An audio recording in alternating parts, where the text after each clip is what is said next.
Talent presenta People Trends a Human Leader con Rogelio Segovia. Te damos la bienvenida a este espacio en el cual analizaremos los aspectos más relevantes del mundo empresarial, del talento y las tendencias del mercado, así como el impacto que tienen en el presente y futuro de las personas. Gracias por acompañarnos.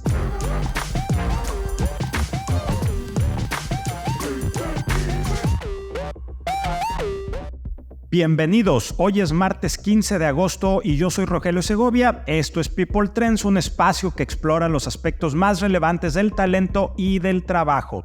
Empecemos con los resultados que presentó esta semana el Consejo Nacional de Evaluación de la Política Social, el Coneval, que presentó su reporte sobre la medición de la pobreza en México. Aquí vamos a encontrar cosas positivas y cosas negativas y sobre todo temas necesarios en los cuales tenemos que seguir poniendo atención.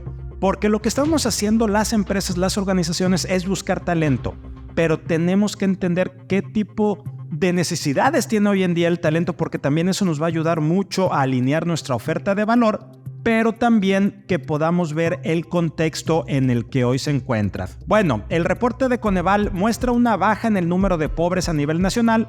Sin embargo, las cifras de necesidades de los mexicanos aumentó en casi todos los rubros. Veamos algunos datos. Como te decía, hay cosas positivas y cosas negativas. Primero, y hay que resaltarlo, la pobreza en México se redujo en 8.9 millones de números de pobres del 2020 a la fecha. Es decir, pasamos de 55.7 millones de pobres a 46.8 millones. Rompimos la línea de los 50 millones de pobres y esto es muy relevante, muy importante y definitivamente tenemos que celebrarlo.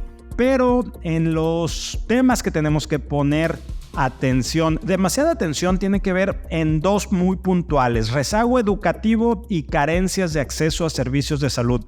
Y ojo, porque rezago educativo habla mucho de cómo están saliendo preparadas las nuevas generaciones o las personas en general, cómo se están habilitando con nuevas competencias. Y en este primer tema encontramos que en 2020 había 24.4 millones de mexicanos con este problema de rezago educativo y 2 años después, es decir, en estas fechas se incrementó a 25.1 millones. Y finalmente, y esto es crítico, es la carencia por acceso a servicios de salud. Uno de los incrementos más dramáticos que está reflejando el reporte del Consejo Nacional de Evaluación de la Política Social, y nos está diciendo que estamos pasando de 35.7 millones de personas afectadas sin acceso a servicios de salud en el 2020 a 50.4 en el 2022. Todo un reto que tenemos por delante. Me refiero a algo que quiero resaltar que tiene que ver con el tema de la reducción de la pobreza en México, y en ese sentido, en el episodio de la semana pasada conversamos en este espacio acerca de cómo la meritocracia permite a las personas, a través de su esfuerzo constante y diligente, tener movilidad económica y social, y recordarás que Ginny Dorado nos hizo una reflexión muy interesante a este respecto de cómo las empresas pueden estar apoyando. Bueno, y referente al dato del Coneval respecto de la reducción de pobreza o del número de personas en situación de pobreza en el país, que pasó que se redujo en 8.9 millones de pobres, es decir, que pasó de 55.7 a los 46.8, tenemos que resaltar que el principal motivo por el cual 5 millones de mexicanos salieron de la pobreza en este periodo fue el incremento de los niveles de empleo, así como el de los ingresos reales, es decir, temas estrictamente ligados a cuestiones meritocráticos. Y como afirma el sociólogo francés François Joubert, la meritocracia es un principio cardinal de la justicia social, y lo estamos viendo en la reducción de la pobreza con datos del Coneval. Situación de negocios actual. La Ley Federal del Trabajo sigue en plena ebullición. Todavía hay varias reformas en puerta, como la reducción de días de trabajo y la de regular las plataformas digitales tipo Uber, Didi y similares. Y por si esto no fuera poco y la carga económica a las empresas no fuera ya demasiada, tenemos una nueva reforma. Sí, así como lo escuchaste, tenemos una nueva reforma en puerta. El 9 de agosto, el diputado Manuel de Jesús Valdembero propuso un proyecto de reforma para aumentar el aguinaldo a los trabajadores del sector privado y que pase de 15 a 30 días, es decir, el doble del mínimo legal. Y aunque el tema del aguinaldo no ha tenido actualizaciones relevantes desde hace más de 50 años, sí vale la pena recordar dónde estamos en este momento, tanto las empresas como los líderes de las organizaciones. Primero, ¿qué reformas recientes hemos tenido? En los últimos meses, el incremento de días de vacaciones, que pasó de 6 a 2 en el primer año, el incremento de aportaciones patronales para la pensión de los trabajadores de entre 3.15 y 4.24% del salario base, la norma de teletrabajo, la democracia sindical y el incremento del salario mínimo en alrededor 20%. Es decir, la carga económica todavía en una situación de país que la economía no está despuntando como debería de despuntar y que el Producto Interno Bruto per cápita sigue en niveles más bajos que el 2017, estas cargas económicas para las empresas son bien complejas. Pero aquí hagamos una pausa porque cuando estamos hablando de empresas típicamente nos imaginamos al tío rico MacPato y que las empresas son ese ente amorfo maligno que pueden destinar recursos de manera ilimitada. Y ya sabemos que no. En México esto está muy alejado de la realidad, ya que la mayoría de las empresas son micro y pequeños establecimientos. De acuerdo al INEGI, con datos del Censo Económico del 2019, una empresa en el país tiene en promedio entre 5 y 6 trabajadores. El salario que le paga en promedio a estos 5 o 6 trabajadores es de 6,250 pesos mensuales. Y sus ventas aproximadas, también hablando de promedios, son de 448,000 pesos al mes con una ganancia bruta de 120,000 pesos. 7 de cada 10 empleos son generados por empresas de este tamaño. Y ahí no termina la cosa con esta reforma que estamos hablando en cuestión de aguinaldo, porque también hay otras reformas que están en el tintero, como es la disminución de la jornada laboral de 48 a 40 horas, que ahorita está pospuesta, pero mañana quién sabe lo que va a pasar. La inclusión de personal con discapacidad, es decir, el 5% del total de la plantilla. Inclusión de adultos mayores de 60 años, permisos de paternidad de 15 días, ampliación del pago de la prima de antigüedad 15 días por año a partir de los 13 años y licencia menstrual por dismenorrea en grado incapacitante. Todas esas son reformas que están en el tintero.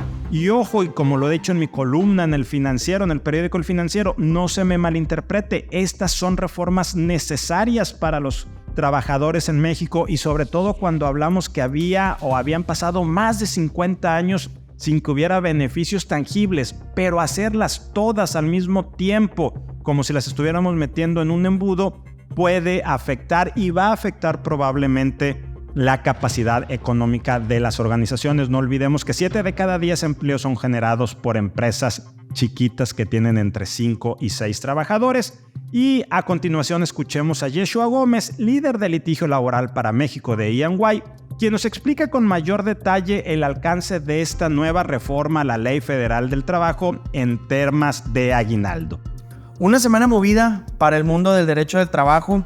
Se volvió a circular esta iniciativa de reforma a la Ley Federal del Trabajo en el que se amplía de 15 a 30 días el mínimo de pago de aguinaldo.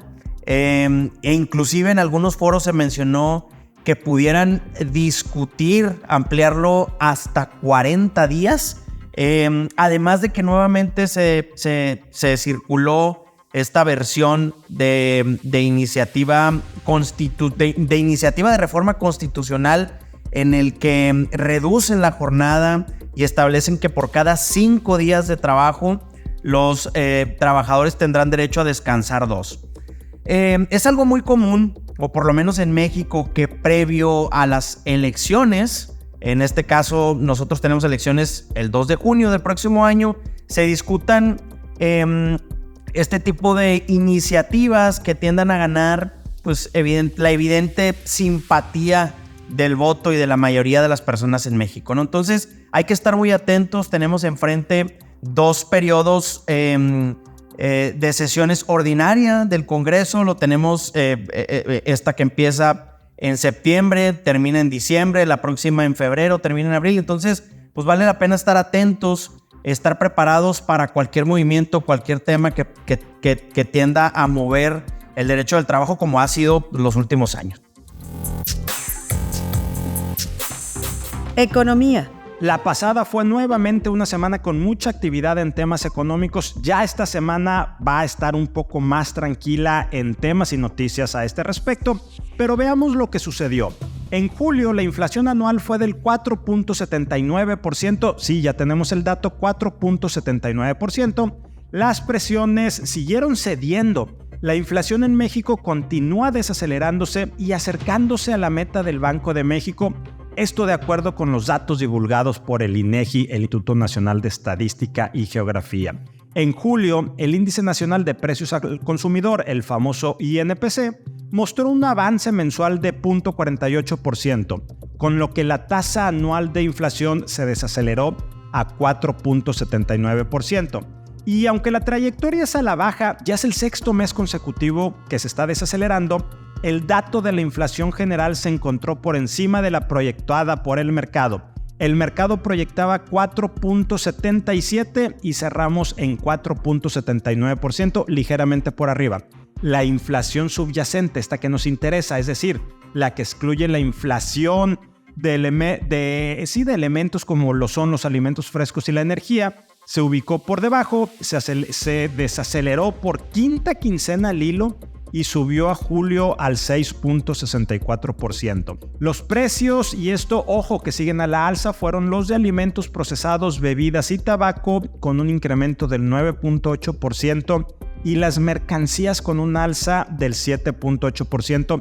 Recordemos que esto afecta directamente en el bolsillo de nuestros colaboradores. Con estos datos, el Banco de México mantuvo en 11.25% su tasa de interés. La Junta de Gobierno de esta organización, en su quinta reunión política monetaria del año, decidió mantener la pausa monetaria, es decir, su tasa de referencia en un 11.25%. También este banco, y aquí atentos ahora que estábamos con temas de presupuesto de salarios 2024, el pronóstico que están estimando de inflación para este año en México país es del 4.6%.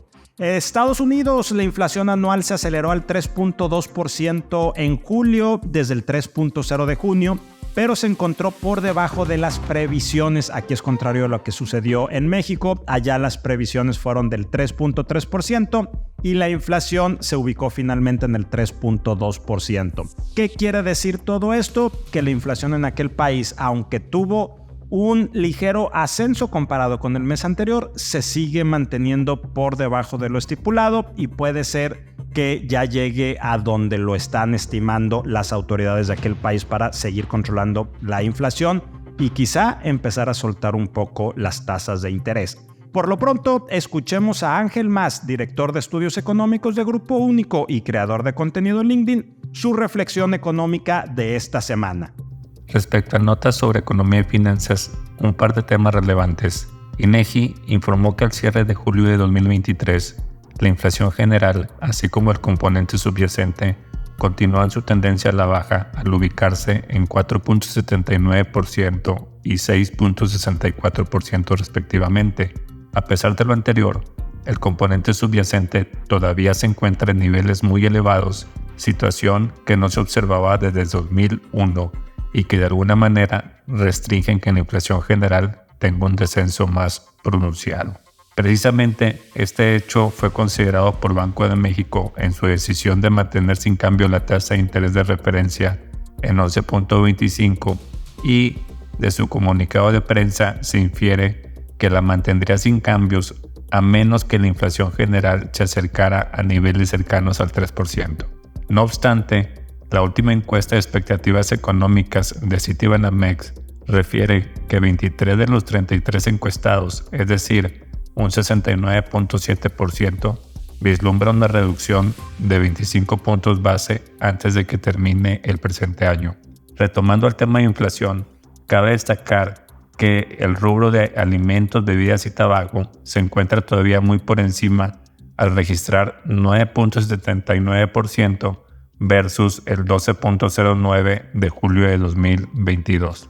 Al respecto, Resulta interesante analizar la pérdida del poder adquisitivo precisamente en este rubro, tomando como año base el cierre de 2019. Desde ese periodo a la fecha se ha perdido un 38%. Dicho de otra manera, en diciembre de 2019 se podía comprar un carrito de supermercados, mientras que en julio de 2023 solamente se podría comprar un 62% de ese mismo carrito. Seguramente ese será un dato muy interesante al momento de analizar los ajustes de sueldos y salarios para el siguiente año. Talento. Noticia fresca en temas de talento. Ayer lunes se publicó una nota que llamó mucho mi atención y la cual mencionaba en el título que si faltan técnicos en Nuevo León, vendrán del extranjero. De persistir la escasez de talento en áreas como robótica e inteligencia artificial para satisfacer las necesidades de la inversión que llega a Nuevo León por el nearshoring o relocalización, la solución será muy fácil: vendrán del extranjero. Esto lo dijo Francisco Castañeda, director global de RoboRabe Internacional, en el Marco Mundial de Robótica que se llevó a cabo en Monterrey la semana pasada. En la misma inauguración de este evento, Adrián González Caballero, subsecretario del Trabajo en el estado de Nuevo León, mencionó que el estado tiene un enfoque en cubrir las plazas que la industria está requiriendo y que va a requerir en el futuro, pero también se está priorizando la formación de personas en temas de automatización, robótica e inteligencia artificial. Así que interesante la declaración del director global de RoboRabe: si faltan técnicos en Nuevo León, vendrán del extranjero. Por lo pronto escuchemos a Gilberto Martínez, director de atracción de talento en Coparmex Nuevo León, quien nos comparte sus reflexiones acerca de esta noticia bastante curiosa, por cierto. El día de hoy sale una nota periodística donde si faltan técnicos en Nuevo León, vendrán del extranjero. Creo que esta nota está demasiado sesgada. No conozco a la persona que hizo la declaración, pero creo que no tiene conocimiento de lo que existe aquí en el estado. Tenemos una infraestructura educativa bastante fuerte. Tenemos escuelas técnicas con bastante prestigio, con equipamiento muy destacable, donde pueden salir demasiados alumnos en base a las necesidades que tenemos el día de hoy. Es muy cierto que tenemos una escasez de talento, es muy cierto que hay una falta grande de técnicos cada año y que la oferta laboral ha ido en crecimiento en base a las mismas necesidades de las empresas que actualmente se encuentran aquí en el estado de Nuevo León y sobre todo las nuevas que van a venir. Pero creo que no es necesario que vengan de otros países los técnicos. Tenemos bastantes personas preparadas que pueden estudiar estas carreras.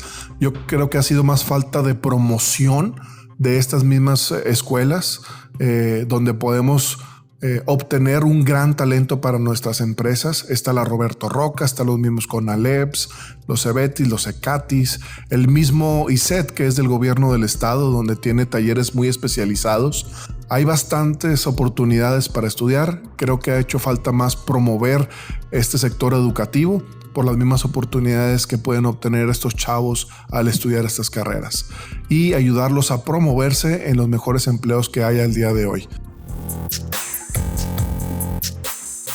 Cultura. Al hablar de temas de compensaciones, el factor de costo de vida de una ciudad es un elemento clave en el mundo laboral actual y en el tipo de estructura que diseña y define una empresa. Las empresas deben adaptar sus estrategias de compensación para afrontar las diferencias que hay en costo de vida y sobre todo asegurar que sus empleados puedan mantener una calidad de vida adecuada. Recientemente Mercer publicó su índice global de costo de vida por ciudades 2023, el cual refleja que Hong Kong, Singapur y Zúrich son las ciudades más costosas para los empleados internacionales este año. Las ubicaciones menos costosas en esta clasificación son La Habana, que cayó 83 lugares en parte debido a fuertes devaluaciones monetarias a mediados del año pasado, y 2 ciudades en Pakistán. Los 10 principales del mundo, es decir, las 10 ciudades más caras por costo de vida, incluyen a 5 ciudades europeas y 4 de ellas, tan solo 4 de ellas están en Suiza. Dentro de América Latina, Nassau se clasifica como la ubicación más costosa, seguida de San Juan y Buenos Aires. En Estados Unidos continúa siendo la ciudad de Nueva York. La alta inflación y las fluctuaciones del mercado afectan el costo de vida en todo el mundo, afectando nuestro poder adquisitivo y nuestro nivel de vida como colaboradores. Por lo pronto, escuchemos la opinión de Daniel Ordaz, consultor, speaker, columnista, emprendedor y organizador de Disrupt HR en México. El índice de costo de vida de Mercer para 2023 marca un cambio dramático en la dinámica que se había mantenido entre la Ciudad de México y Monterrey. Este índice lo que busca es garantizarle a los expatriados su calidad de vida respecto del lugar donde trabajan al lugar de donde proceden, tomando como base a la Ciudad de Nueva York.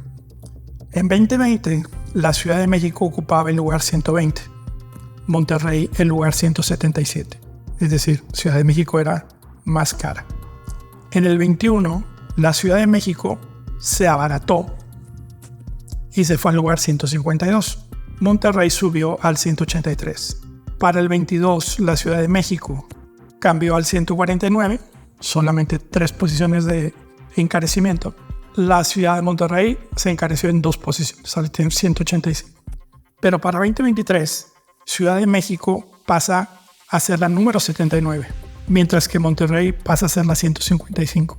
El cambio es dramático porque ahora pues hay un diferencial de 96 puntos entre Ciudad de México y Monterrey. Esto cabe mencionar que es tomando en cuenta el tipo de cambio que había en marzo de este año, que es cuando se cierra el estudio. Hoy en día, con un peso más fuerte, los costos serían diferentes, más sin embargo este análisis se cierra así. ¿Qué implica esto para la gente que está trabajando aquí y que vive de fuera? Pues les representa un costo sustancial el vivir en la Ciudad de México. Y es extraño que Monterrey se mantenga tan diferente. Veamos qué presenta para el 2024. Que no se nos escape. En mi columna Conectando los Puntos de esta semana para el periódico El Financiero, escribo acerca de los sesgos generacionales y también escribo un poco acerca del edadismo. El edadismo, es una discriminación social y laboral por cuestiones de edad que afecta tanto a jóvenes como a adultos. A los primeros, a los jóvenes, por su aparente inmadurez y a los segundos, a los adultos, por su aparente obsolescencia. A este respecto, y hablando del edadismo y los sesgos generacionales en los jóvenes, hoy que estamos batallando con encontrar talento, es importante mencionar que en el país existen 17.2 millones de jóvenes que enfrentan barreras para incorporarse al mercado laboral o que se desempeñan en empleos precarios. Esto lo advirtió la asociación Alianza Jóvenes con Trabajo Digno. La propia alianza advirtió que del rango de 15 a 29 años, la edad de estos jóvenes, tienen un gran potencial, talento y capacidades, pero enfrentan barreras estructurales para su empleabilidad por provenir de contextos adversos como nacer y crecer en hogares en pobreza. También recordemos que la semana pasada, hablando precisamente de meritocracia y que lo mencioné al principio de este episodio de People Trends, en México la mayoría de entre quienes nacen en un entorno de carencias se quedan en la misma situación durante toda su vida. Al hablar de mayoría estamos hablando del 74%, es decir, el 74% de los y las ciudadanas mexicanos que nacen en entornos de carencias se quedan en esa misma situación durante toda su vida y por eso los jóvenes hoy en día están teniendo empleos precarios. Algo estamos haciendo mal. Gracias por acompañarnos en el episodio de este martes 15 de agosto de People Trends. En poco menos de 30 minutos ya estamos informados de los temas más relevantes del talento y del trabajo y sobre todo su impacto en el presente y futuro de las personas. Soy Rogelio Segovia, nos escuchamos la siguiente semana.